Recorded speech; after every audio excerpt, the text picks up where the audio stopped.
আজকের অনুষ্ঠানটা আমাদের এটা মঙ্গলদ্বীপ সাহিত্য পত্রিকার বার্ষিক সাহিত্য সম্মেলন দ্বিতীয় বর্ষ 2024-এ।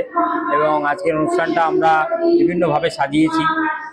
বিরাট একটা অনুষ্ঠান, প্রায় 150 জন কবি সাহিত্যিক এখানে উপস্থিত হয়েছেন এবং বিভিন্ন তাদের সম্মাননা প্রদান, এবং সবচেয়ে বড় কথা আমাদের শারদীয়া সংখ্যা যেটা মায়ের আঁচল, এটা আমার সম্পাদনায় এবং যৌথভাবে কুন্তল অধিকারী দুজনের সম্পাদনায় সংকলনটি প্রকাশিত হয়েছে।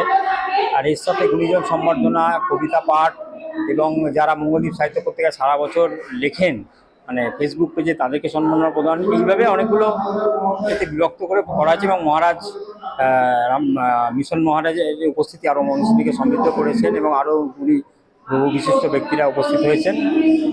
এটা আমাদের আজকে খুব ভালো লাগা এবং জমজমাট অনুষ্ঠান হতে চলেছে। আজকের অনুষ্ঠানে মূলত প্রথম হলো বই প্রকাশ, তারপরে গুণীজন সম্বর্ধনা, কবিতা পাঠ, এবং যারা সারা বছর নিয়মিত লেখেন তাদের সম্বর্ধনা প্রদান, নৃত্য, কেন অনুষ্ঠানের মাঝে মাঝে যে জিনিসগুলো আরও কালচারাল যে জিনিসগুলো আছে সেগুলো আমরা মেনটেন করি।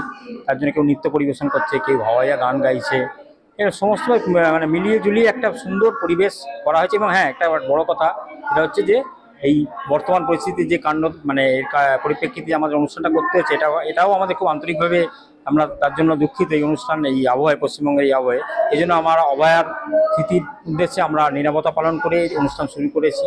এটা আমাদের অঙ্গীকার ছিল, যাতে আগামী দিনে এই ঘটনা না ঘটে। এটা আমরা সাধারণ মানুষ হিসেবে চাইব সমাজটা সুস্থ হোক, ভালো হোক এবং সাংস্কৃতিক পরিবেশ গড়ে উঠুক। সুরজিৎ কোলে, মঙ্গলদ্বীপ সাহিত্য পত্রিকার সম্পাদক।